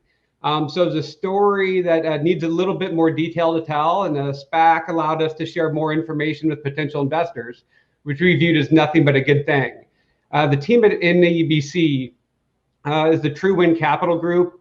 They've done a SPAC before. It was successful. They know what they're doing. They have a private equity fund so they can backstop a portion of the transaction. So it's just the right partner, solid investors that have a lot of experience. Got it. And Rover is one of those picks. So I have a whole pet list. Rover is one of those companies that you're right. The pandemic pet is a real thing. I mean, if you had to figure out the number, I mean, there had to be another 1 million pets purchased. And so in the next 3 years, to me, your growth is going to be insane because literally everyone I know got a pet, or almost everyone I know got a pet. And so when they start traveling again, you're just going to be the beneficiary. It's like the money is coming to you. You're just in the spot. You're like the gold rush. You're the shovels when people start traveling again, right? Totally. There's a couple dynamics. We've always had this tailwind of increasing pet ownership, and the pet economy grows faster than the real economy. Pet share of wallet is increasing. But COVID has two specific dynamics with it. The first is the wave of new pet owners. And the second is the rebound in travel and potential pent-up travel demand as well. So we expect to double each of the next 2 years. So that's a very rapid pace of growth. So double in the each of the next 2 years? Each of the next 2 years. Wow. So if you're doing, I know the numbers are out there, but like, what's your revenue right now?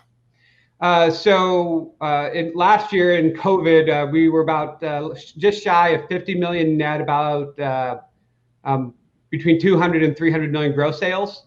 The prior year, we were at over 400 million in gross sales and about 95 million in net revenue. So we expect to double each of the next 2 years, get back to close to 100 million this year, and a little bit over 200 million the following year in net revenue. And you guys listening, just so we're clear, the net is everything left over after the gross. So 100 million means that they probably did like 400 million in sales. I mean, you guys are 500. You guys keep 20% or something. Yep, shade over 20%. Yep, exactly. So, and that's the net to you guys. It's significant money over the next years, and you're not profitable yet. When do you expect to be profitable? What's that look like? Yeah, we expect full year profitability in 2022, but we expect to be profitable in the latter part of 2021. We were almost profitable in the second half of this year, even in the midst of a pandemic. So we made some hard choices in our cost structure, and it was really beneficial to us. And we scale very well. Our gross margin as a function of net revenue is really high. This is a tech business. So you pay for investment, and then as you scale, the economics are really strong. Now, and are you the biggest player in the space? By far. In terms of digital pet care providers, we're about 10 times bigger than the next biggest player. Wow. Are you looking at anything on the acquisition front? Not that we're always looking to supplement. When we started, we were just overnight.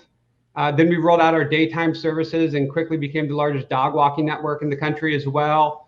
Our view is that we can make the logistics of pet care easy, more people will become pet owners. Not being home enough is one of the primary impediments to pet ownership, which is why so many people adopted a puppy during the pandemic. So our view is if we can make it high quality, affordable, convenient, more people will experience the joy of pet ownership. And so we look at all the things that can be done to make pet ownership easy, and we're interested in all of them at some point. So what, like, this is an off the wall thing. Would grooming ever be a thing that has high enough margins where someone could come to the house to groom, or no? Well, yeah, thank you for bringing that up. We're actually live right now in 4 markets with our in-home grooming beta. We expect to roll that out later this year nationwide. For a lot of dogs, going to the groomer is stressful. Many groomers operate hours like 9:30 to 4:30 on weekdays. So you like leave work to go pick up your dog, and your dog starts shaking as they approach the groomer. An in-home environment just works great, particularly for small, medium, and large sized dogs. Less stressful, it's convenient. You don't have to leave your house. Your pet can stay in an environment that they're familiar with. Got it. And so there's other, I mean, I don't see veterinary. The veterinary would be a hard one, right? Because people have their clinics, but I'm just trying to think, what are other tertiary services, you know? Yeah, so obviously the nationwide rollout of grooming is priority one. We're looking at dog training, adoption. Some of the ancillaries around vet could be interesting to us as well. So there are lots of opportunities. The pet services side of the market is expected to grow much faster than physical product over the next decade. And it's also less penetrated. So only 10% of pet owning households pay for commercial services when they leave town, versus like 98% buy pet food. So the pet food market grows to the degree pet ownership grows, or people spend more per bag of dog food or cat food. We grow because there's increasing and accelerated adoption of services.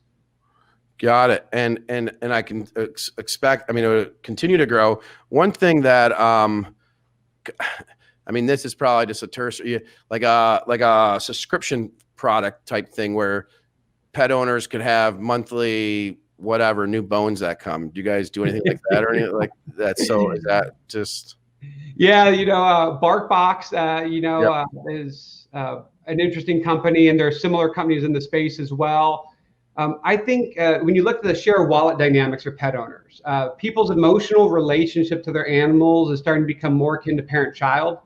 They don't view their animals as property. 95% view it as family members, but 76%, when you ask, are you a parent of your dog or are you an owner? 76% say parent. And so with all that kind of parental concern, it's not just enough to be, is the animal fed, but are they happy? Are they healthy? Do they get excited? And so with that desire to provide that love, like there's a lot of opportunities in the pet space. Absolutely. And I'm just thinking about it from a pet owner. I mean, the pet is, like everything. And with your company, there's so much you can do, and being so big, and people don't necessarily get marketplace dynamics. It's really hard to make a supply and demand marketplace. And you did that. And And I know it because we have a financial newsletter business where we have sellers and buyers, but it's super hard to get accepted thing and to be the dominant player in it. You're just going to grow. It's like I have this thing called the thing behind the thing. And it's like, you're going to grow by definition by more and more pets that are had, and people are traveling again. They're going to, and I'm talking too much, but one of the comments in the chat right now is someone just saying, and this is a sign of a company that's on the right track, because this means something. This person wrote, I have to scroll up. Hold on. So someone said, I want to be the CEO of Rover with all the brainstorming. LOL. I got enough of my hands here. Okay. And he doesn't want me. There's no amount of, there's no amount of money people spend on their pet. No, but I want to read this one. Hold on. Oh yeah. Ari wrote, we use Rover's awesome app, and having an awesome app just makes people's life so easy. Like that changes things, right? I mean, is the app something you spend a lot of time on? Oh, it definitely is. The pet industry was kind of the poster child for the .com excess, if you rewind the clock enough. And so the industry lagged from a technology investment point of view. Online sales of pet products were late. So we're benefiting now from the transition of pet services to a technology area in the mobile phone. It's virtually impossible or hard to book pet care directly via apps. Websites maybe have a number to call. Maybe there's a form you can fill out. But we think that being able to directly purchase from your phone and book those services is important with the modern pet parent. I freaking love it. I mean, I'm about to download the app myself. I love it. I like, for the office, I use DoorDash, but on DoorDash, there's not a good thing for group orders. I can only find Wingstop. If someone had group ordering apps, so I literally order Wingstop for the office 3 or 4 days a week, because it's the only one that my orders, in there, and it makes my life easier, and I don't have to think about it. So it's one less thing to think about. With your company, I'm sure that with some of the pet hotels or where the pets stay, you probably can have video offered or photos sent to you, right? Is that something in the app that you can do, or you don't have that yet? Yeah, no, one of the things that we do during the stay is people send photos and they send videos and they send updates. One of the things that's hard about pet services is the person paying for the pet services isn't the one experiencing it. If you go to a hotel, you know whether or not you like the beds. If you eat at a restaurant, you know whether or not you like the food. But the person receiving the care, in this case, the pet, can't speak. And so providing transparency and visibility to the experience so that people have confidence on what's taking place is really important. We provide GPS tracking of dog walks, so you know when someone entered and exited the home, you know if your dog went to the bathroom, you know whether your dog had water. So giving transparency into the experience is critical, and is part of that ongoing value proposition beyond just finding a provider. Okay, I have a couple more questions, and then we'll be done. So someone made a comment that people put their pet with someone they know, and that's probably the biggest competition to you. That's exactly right. Yeah. Only 10% of the market uses commercial right now. Most people use friends, family, neighbors. But the interesting thing about our business is 2/3 of our customers come from that segment. So our business is mostly taking people that were using friends, family, neighbors, and find, oh my God, like I can find an animal lover that actually wants to care for my dog, isn't just doing me a favor, and I can insist on care standards. It's hard to insist on care standards and the treatment your dog needs when someone's doing you a favor. So most of our business is actually taking that in-home dynamic that people like about friends, family, neighbors, but then transitioning to something where there are care standards and the people actually want to do it. Got it. And now this is me, another one of the brainstorm questions. I don't think you do this right now, and it's not in your core, but you'll get why I'm asking in a second. You don't offer pet insurance, correct? We have a umbrella insurance that covers the stays, but we don't sell pet insurance to individual pet owners yet. Yeah. I'm not saying, okay. So Tesla, they don't really do it right now. They don't offer insurance, but over time, because they can track the car better than an insurance company, they may offer insurance, and it may become a big part of their business. And I know insurance isn't, but I just wonder if there's an angle there with insurance, because pet insurance is a big thing. And this app is going to be one of these things, like in China, where in China, you can get a bunch of things on one app. I feel like around the pet, you're going to focus on your core, but there's other tertiary things that may come in play, I feel like. Oh, totally. And I would love to see more pet owners have pet insurance. There is nothing more heartbreaking than a life or death decision related to an animal due to inability to pay. So we would like to see broader adoption of pet insurance. And it has been happening slowly, but we would like to see it accelerate. Yep. And my sister is a veterinarian, actually. So nice. Yeah, in New York, she's a veterinarian and loves it. Like, could have been a human doctor or animal doctor. It was 100%, humans are gross. Animals are, I'm serious. Like, humans are like, and so she's a veterinarian. And let's see if any last questions. Okay, hold on. So you're in the SPAC and your company, your valuation is around 300 and 50 million. Well, that was that's the SPAC's valuation. Okay. The deal pre-money was about 1.35, I think. And then, and when do you have to report earnings? It's a good question. It depends on when the transaction closes. We expect it to close in Q2. We've submitted our S4 and have received comments back from the SEC. And so that's the process we're going through right now.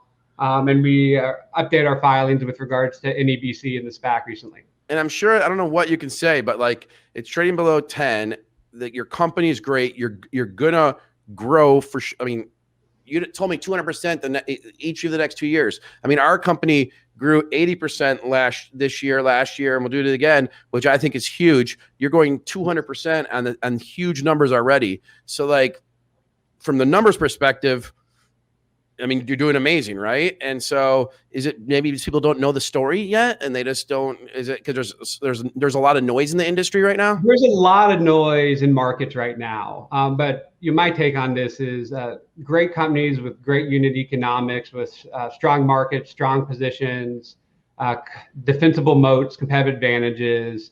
They always tend to rise during these periods. We gained material market share even in the pandemic. And we're excited about what comes next. Okay. My last question is, what's your background? Like, what were you doing before this, or how long have you been there? Let's a little bit about you. Yeah, I've been managing marketplaces for almost 20 years, online marketplaces. It's hard to believe that industry is that old. I've managed advertising marketplaces at like Microsoft, for example. There's the search advertising marketplace. I originally planned to be an academic economist, but I happen to also be a dog nut.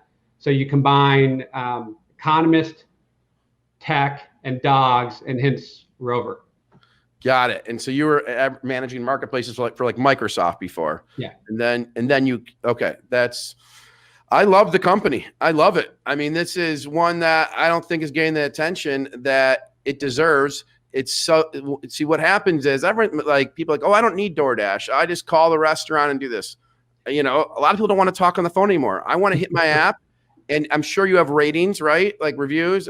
I mean, yeah, like I'm going to be a test case. Maybe you'll come on next quarter after earnings. I'm going to download the app, and we're going out of town very soon. Maybe I'll use it for this. We're in Michigan. Are you in Michigan? Yeah, we're everywhere. We even have sitters in like the U.S. territories in Canada and Europe, like Guam, Puerto Rico, the U.S. Virgin Islands. This business became so much broader geographically than we ever thought possible. We do a pretty good job in rural areas and suburban areas, not just urban cores. Okay. Last one. Someone just wrote, you need to get Chewy's mailing list. Yeah. Right? No doubt that Chewy has a great customer base. All right. Well, guys in the audience, if you're listening, they're saying this is the best interview. They get all these questions answered. Guys, look at this company, NEBC. Like a lot of these SPACs may not have real fundamentals. Look at the numbers he just gave you. Look at the numbers. 200% growth is gigantic. All right. And often CEOs, just like I at Benzinga, I try to UPOD, under promise, over deliver. So I don't own the company now because I'm interviewing him, as you guys know. But on Monday, I'm probably a buyer. So you can get ahead of me. I love it because we have a dog now, and the dog is like, I was just thinking about it today. My kids they're 9, 11, 9, and 4, and they've never had like a thing that they just love so much like that. And I was like, it's part of the thing. It's when the dog passes away, and I'm not why I'm thinking that, because 15 years on the road, I was like, this is gonna be something that's really gonna affect them. But my daughter, she would pay a subscription if she had this, could look on the iPhone and see where the dog is staying once a day and get a photo. It's like amazing when we get a text. That right there is so much value. And then I could see kids saying to their parents, you must use Rover. You must use, no, I'm being serious. You must use Rover, because then we could see Zoe every day. Because right now we get a random text message. But if Riley knew, she could say, must use Rover. And that's, if you can make that happen, like commercials, like showing kids with Rover, you get a photo every day. I mean, that's golden. Advertise on TikTok, get my kid. I don't know if you have any TikTok ambassadors, but that's what you need, because you get the kids and the parents can't say no, right? That's it. So I'm just telling you, because I'm not an investor yet, but I want to be. So, all right. Well, it was Aaron. Thank you for coming on. Great company, great story. Keep doing what you're doing. I know the pandemic, was people weren't traveling, so it hurt it, but we're getting out of this thing, and hopefully we can get you on after your earnings or et cetera. Keep doing what you're doing. And thanks for coming on Benzinga's Power Hour today. Awesome. Thank you so much. No problem. Talk to you soon. Bye. Okay. All right. So guys, that was Aaron Esterly. And you guys, I'm not just being nice and complimenting a company if I don't believe in it, but there's such low-hanging fruit. It was like the Express Spa one time when I bought it, because it's such low-hanging fruit. There are so many growth patterns here. That idea I just threw about like the kids, and they're probably thinking this stuff. Sometimes people think when they give an idea, like they should be like compensated, or like it's an idea the company didn't think of themselves. I'm sure the company thought of everything I've already said, literally everything. Maybe the insurance one was a little off the wall, because that one doesn't totally make sense. For cars and Tesla, it makes more sense, because I think Tesla is going to get a lot of money from insurance, by the way. We can talk about that next week. I have a whole new theory on Tesla. But some of these ideas, like the kids saying, I want my Rover, I want to see the dog every day. I'm sure they're talking about that stuff. I'm just saying it as, whatever. So I don't own it, as you guys know, but I will tell you, let me go back to my trusty Benzinga Pro. We got to change the stuff. I will tell you guys next week. I will. Aaron, who's next? You got to update the stuff in the thing. Okay. I will tell you next week, I'll be a buyer. I just didn't want to buy during the show. They have so much low hanging fruit. Aaron, are you there? I can't hear you. You're on mute, man. Oh, I'm here. Yeah, we got Robert Roy coming up next to do some options with us. Wealth Builders HQ. Yep. But so I just want to summarize NEBC real quick. Those were awesome back-to-back interviews, by the way, Raz. Amazing. And Bill Capuzzi, I wish he's on a little longer. You said a hard stop, but I don't know if it was really a hard stop. I don't know. It didn't seem like it, but I like to relay what they, what I get told. I know, but I wish I would have started a little earlier, because I had like 3 more important questions. But NEBC, I think people are fools if they're and both of those, but NEB, those stocks, both of those are going to be higher. They are. They just are. I mean, you guys hear the revenue numbers and the gross margin. They're marketplace businesses. Marketplace businesses don't have a ton of physical costs. They are going to make so much money. NEBC, it's crazy. I'm actually surprised that stock's not at 10.10 right now, because they're going to make so. I mean, Apex, you already know I'm a believer. Thing behind the thing, but this NEBC, I'm in. I'll be buying on Monday in a decent way, and I won't look at it, Aaron, for 6 months. I won't look at it. It's going to go in my other account. I have an Ameritrade account that I don't look at ever. I bought Google in its IPO, and I never sold a share. And this will be one of those, guaranteed, and probably Apex too. But I don't know. You guys, that's my take. If you guys disagree, you can disagree. I was going to say it's not. I mean, with the pandemic pet thing, it's not just families like yours that bought a dog. I know so many kids that are my age, fresh out of college, that they were sitting home with nothing to do for a few months. I want to go get a puppy. I know so many people that went out and got dogs during pandemic. I know, and I'm shocked. I didn't even think about. There's so many individuals that got dogs, and they're going to have to use it. Wait, what's up? Am I typing the wrong symbol in? No, I put up an NEBC because we're still talking about it. I know. Why did someone write 10-10? You mean 12-10? Jay Rice. What's he talking about? Oh, I don't know. Okay. So yeah. I mean, I'm buying the stock. Like I won't buy today. I'll buy it on Monday. That's the thing. And I'm buying. I mean, because you're whole right. The younger people don't have families or friends, but they're going to use Rover. They're just going to. Like, Yeah, and I saw a comment in the chat when we were doing it where someone basically said they were sick and tired of asking their friends to watch their dogs, and it's like, yeah, you have a very limited amount of favors you can ask like the same person over and over, and it's like eventually you just don't want to bother your friends. It's easier to get on the app and get someone to do it, you know. Now there's other apps too. There's someone mentioned in the chat WAG. I get there's other apps, but I like to go with the large and the leader. Well, yeah, you asked him if he was the leader, and he said by far and away, and that was you know, that's for me, that's a good sign. You know, you find the leader, you find the powerhouse, and you go with that one. Yeah. So you said you were surprised it wasn't at 10-10. Okay, what is the stock price? What is it? What am I looking at the wrong thing right now? I'm looking at it at $9.98 right now. So what am I? Hold on. Wait, but I don't know if that's right. Hold on, I gotta see. Chewy could buy. Okay, so Rover to host Analyst Day.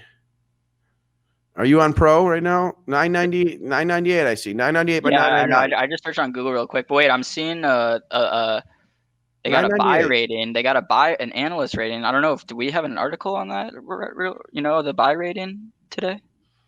I don't know, but $9.98. I will buy. I mean, I'm telling you right now, I'm buying 1,000 shares or 2,000 shares on Monday. Hopefully, I get it under 10 because I like that. But if not, then so be it. Okay, I don't know what Leah's looking for, but it's okay.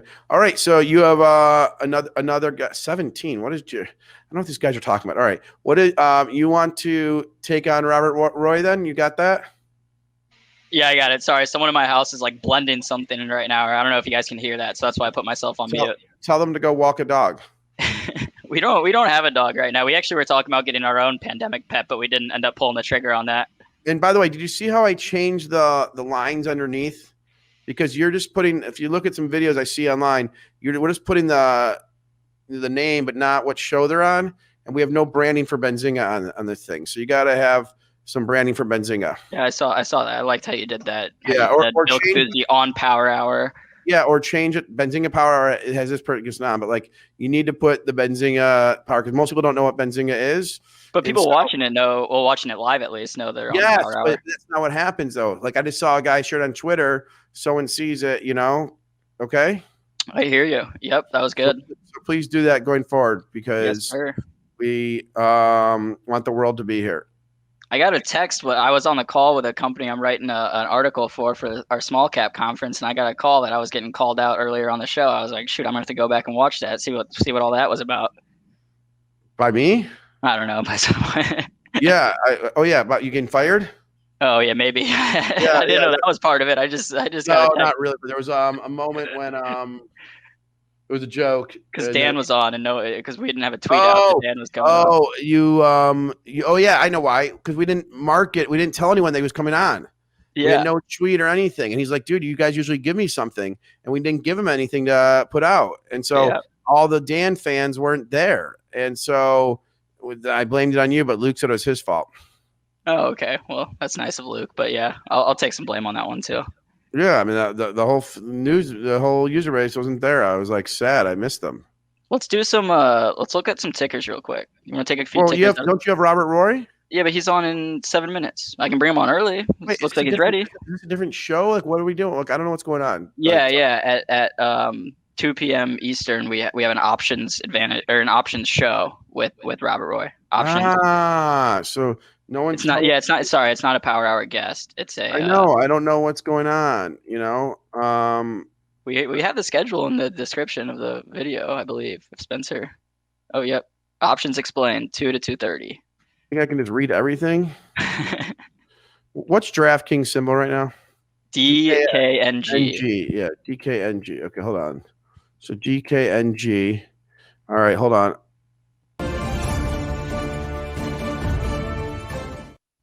DKNG, DraftKings, high of the day, up 7.19% to 72.47. We are seeing a 72 by 46, 742.9 bid. Volume is approaching 15.2 million shares. Average volume is 19.2. Great day in the markets. Great day in the markets. So that is the story. All right. Tony's going to get us on Sirius Satellite. So, Tony, did you reach out, or do you have us on yet? No, Tony's reaching out because Aaron won't reach out. So Aaron's too tired to reach out. So, all right, that's DraftKings. What else do we got? Let's pull up HOFV. HOFV. Oh, I got a statement from them when I called. I'm waiting to hear back if we can get their CEO. We got a statement from HOFV. Aaron Bree here to report. What's the statement you got regarding Hall of Fame? This is straight from the company. I got to pull up the statement real quick. Hurry up. We're in a rush. I got to go. I know. Here we go. I'm hosting Clubhouse with Josh Brown again at 3:00 today. Oh, beautiful. Boiler room. Join it. If you guys have Clubhouse and you come in our boiler room, you can pitch a stock. You got 30 seconds, no micro caps, but you can pitch a stock. But if you come in, will you give me a shout out and say, I love Jason Raznick? Everyone comes on. They're like, I love Josh. I need I'm feeling sad. I need more likes. Wait, who needs a vacation? So it sounds like he needs a vacation. Speaking of vacation, you know what I'm doing this weekend? What is he talking about? So I segment Internet Enforcers. I totally disagree. This is the way, because I said something. I talked behind the scenes. Internet Enforcers. I totally disagree with that statement, and that is not even. Be careful. That's our boss. We have to be careful. Internet Enforcers. Yeah, you're right. Okay, I almost just put him in timeout because it really. We can't do that. I almost put him in timeout just now because it really just pissed me off. His statement that was so wrong what he just said, and I was putting him in timeout. But then I actually want to hear his retort back to me right now. Wait, I still have to read. I have to read the statement. I finally found Hurry up! You're taking so long. Let's go. Thank you. This is straight from HOFV. Thank you for reaching out, Aaron. We are aware of the NFTs and working to understand them better. We know that we have incredible content here and are always looking at different ways to monetize our assets. Okay. That's it. I don't want to be rude, but I don't want to call him out, Brett Dorfman. But you never I didn't say his name, Brett Dorfman. Never ask a question, are you hiring? Every company in this world is, sometimes have layoffs, but every company in this world is hiring. Every company in this world. If there's someone that can get things done and execute and not if you micromanage, they're hiring. Every single company. Okay, so if you think you can make an impact at Benzinga and help democratize the world of investing, then we're hiring. And the way we hire now, I don't even care about resumes anymore. I think they're all. I DM'd you on Twitter, Jason. What? You DM'd me on Twitter? Yeah, but you didn't follow up. The way that I hire right now, guys, you email me and say, okay, do this for a week or send me a couple samples. Send me samples. I'm going to say our last 10, 15 hires have all been people watching the show who are here. Some of these guys are making $150,000 a year. Some are making $40,000 a year, $30,000 a year. I don't know, but all of them have come in this way. And I said, okay, this day and age, resume, schmesume, what can you do? We have a guy come in at 3:00. He's the first guy that did not come in off the show. He came off our LinkedIn job ad. Go to jobs.benzinga.com, but there may not be a job ad that makes sense. Go to our site. We have so many opportunities for growth. Go look at Bloomberg and Reuters. They do $20 billion in revenue. We do $25 million in revenue, and we did, $10 million last year or the year before. So that was last year 25. Then 3 or 4 is 10 million. Then we'll do 40. There's so many holes that we can grow, but the only way that it's a fit here, do not join Benzinga if you're just looking for a job, because we're the worst place for that. This is a place that you have to be proactive and make things happen and follow through. If you say you're going to do something, you do what you say what you do.